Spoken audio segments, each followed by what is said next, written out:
Hello, hello again mga ka-Trick Civilian. This is your host, Trick Civilian 11, and magbibigay lang po ako ng reaksyon tungkol dito kay Mary Jane, Mary Jane Biloso. Kung natatandaan niyo po, ito ang OFW na nagpunta ng Indonesia pero sa kasawiang palad, siya ay naging biktima. Okay? Ngayon, kaya ako gustong magbigay ng reaksyon kasi ang dami na naman pong mga DDEBs na nag-credit grab. Ang sabi nila, eto, meron akong ano dito, sabi nila, salamat Tatay Diggs dahil mapapalaya na si Mary Jane. So, ang sabi dito, Tatay Digong salamat dahil sa iyo kababayan natin makakauwi na. Tapos sabi naman ng isang tungaw, lesson ito pa meron. Basta yun ang sinasabi nila na, ito pa sabi ng isang tungaw din dito. Duterte, the best president. So makakalaya na si Mary Jane Biloso. Okay. So, pabulaanan po natin yung mga pinagsisigaw nila na yung mga credit grabber na to. So, eto po yun. Mula sa politiko, sabi Indonesia to hand over Philippine women on death row for drugs. So, ayon dito, basahin po natin. Ito ay ngayong araw na to, November 21, 2024, by politiko. At ito po si Mary Jane Biloso. At ayon po dito sa balita, noong 2010, ang sabi dito, a Philippine woman sentenced to death in Indonesia on drug charges will be handed over to Manila following a long and difficult negotiations, President Ferdinand Marcos said Wednesday. So ito, Mary Jane Biloso arrested in Indonesia in 2010 carrying a suitcase with lined with 2.6 kilograms, equivalent to 5.7 pounds of heroin, and later sentenced to death by firing squad. So, yan ang sinasabi dyan. Ngayon, ano ba ang nangyari? So, ayon dito sa balita, etong si Mary Jane, so dahil nga gustong makapag-abroad, gustong kumita dahil sa panahon na yon, uso rin yan. So, may yung kanyang recruiter, ito, sinasabi dito na so she want to support her family. Then, innocent had been set up, ito yon, set up by international drug syndicate. So, pinangakuan siya. Actually, walang trabaho yon, pero pinangakuan.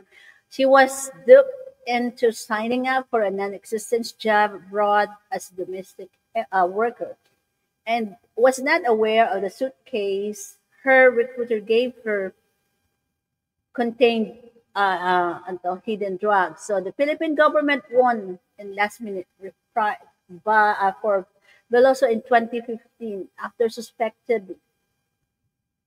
woman suspected of recruiting her was arrested and put into trial in human. So yung mga recruiter niya, ang nangyari dito, yung mga recruiter niya, nahuli din. Kaya kung tutuusin, siya parang naging biktima lang. So after a decade of diplomacy and consultation with the Indonesian government, we managed to delay her execution long enough to reach an agreement to finally bring her back to the Philippines, Marcos said in a settlement. So, ang sinasabi dito, Indonesian Law and Human Rights Minister Yusril Isra Mahindra said President Prabowo Subianto had approved the transfer of prisoner policy on Biloso's case. We added the transfer was likely to take place next month. So next month siya. Philippine Foreign Undersecretary Eduardo De Vega told reporters in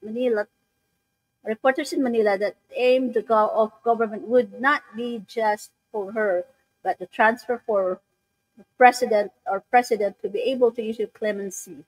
He said that Jakarta has not sought anything in exchange. Maliwanag po yun. Walang kapalit ang pagbibigay nila or pag-surrender nila kay Mary Jane dito sa atin ay walang kapalit. At ito ay dahil lang sa pakikipagkaibigan o magandang relasyon ng Indonesia at ng Pilipinas. Okay, yan. Ngayon, panoorin naman natin etong video sa interview kanina ni PBBM. Saglit lang po Ayan, ito naman yung interview ni PBBM. Saglit lang. Mali, hindi pala na-share. Saglit lang po at ipakita ko sa inyo. Etong ngayon lang, parang ilang minuto lang na interview kay PBBM. So, kung ano ang sinasabi dito, okay? So, saglit lang. Eto. Panoorin po natin yung interview. Para alam po natin at marinig ng mga DDEBs na yan na hindi ang iniidolo nilang former president ang dahilan. Pwedeng may part, pero hindi po siya. Kasi ang sinasabi ko dito, kung talagang winark out niya dyan, may mga nagsabi pa nga na, sige, bitayin nyo yan. Sabi daw niya nung panahon niya. Ngayon, tapos sasabihin ng mga DDEBs na mga yan na dahil daw sa kanya, hindi po. Kasi kung talagang ginawa niya at kung talagang siya ang ano dito, dapat sa panahon ng kanyang pagkakaupo, dahil may mga naman, pwede namang mag-communicate doon. Dapat ginawa niya noon, di ba? Para at least buong-buo yung para at least buong-buo yung pag ano nila na, oh, ito, ginawa ni Tatay Degs namin. Yun. Pero ito, pakinggan natin. I just want to debunk yung mga sinasabi nila. We are all very excited at the groundbreaking ceremony for this very important project ng Terra Solar. This is the largest. Actually, itong interview na to sa kanya, parang ambus interview ay sa Nueva Ecija dahil groundbreaking nga ng Terra Solar, mga solar panel. So, iyan po ay isang proyekto ng ating gobyerno. So, meron siyang nagagawa, okay? Ayan, pagpatuloy natin. Solar power facility with battery. Meron 3,500 sa ibang lugar na 3,500 hectares. Ngunit yung kanila walang baterya. Ito lang ang una sa buong mundo na nagkaroon ng hindi lamang solar na 3,500 hectares, kung hindi may battery pa rin para patuloy. Okay, so ibig sabihin it's a combination of battery and solar. Solar panel ito. So 3,000 something yung sinabi niya. Pakinggan na lang. Tuloy ang pagbigay ng kuryente sa grid. At ito talaga ay napakahalaga dahil nakikita natin sa pag-advance ng teknolohiya, ang pangangailangan sa power ay pataas ng pataas, padami ng parami. Kaya ito bagay na bagay sa atin ng solar dahil alam naman ninyo kahit umuulan may araw pa rin at nakakapagbigay pa ng power ng solar. Okay, so tama nga naman yung sinasabi ni PBBM, ang solar ay parang ano yan sa atin kasi nga mainit. Ang solar nga kumukuha ng parang energy mula sa sun sa atin Pilipinas. Kalahati ng taon, so tag-init, and then kalahati tag-araw, at saka kahit, taglamig or tag-ulan. At kahit na tag-ulan, meron pa rin sikat ng araw. So, yan ang isang nagpa-power, nag-generate. Okay? Solar. Kaya, as I said, we are very excited, and we congratulate all of those who put the project together, and we will be watching it and doing all that we can to help it along to make sure that it is a success. Okay? Sige. Pamilya po yung Mary Jane Dalaw, masaya po sila sa inanunsyo niyo po kahapon. Siguro sir, paano po ba nalaman o paano nagkaroon ng ganung agreement with Indonesia kay Mary Jane? Naku, matagal na trabaho yan. That took a long time.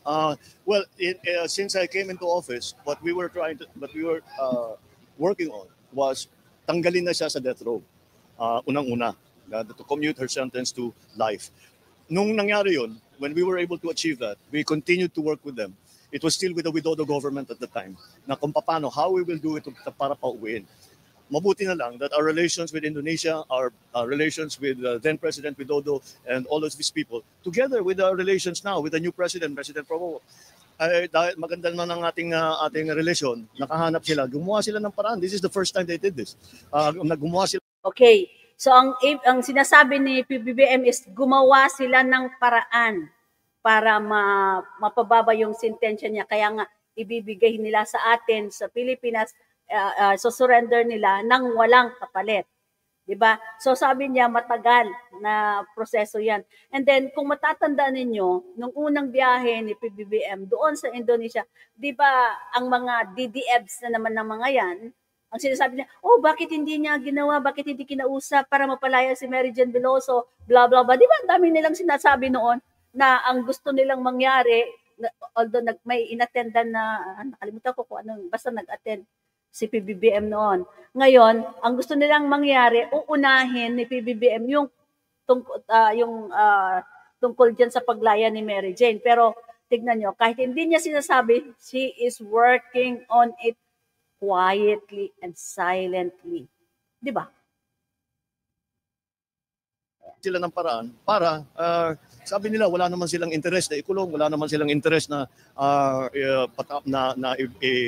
execute ang si Mary Jane Veloso. Ngunit, kaya naman, sabi nila, hanap na lang tayo ng paraan. And they did it for us. Kaya malaki dapat ang pasasalamat natin sa Indonesia, malaki dapat ang pasasalamat natin sa yung last president at yung present president, President Widodo. Okay, so ang last president na binabanggit dito, hindi si former President Digong, hindi po siya. Former president ng Indonesia at saka ng sitting president ng Indonesia, which is President Widodo. So yun yung binabanggit dito.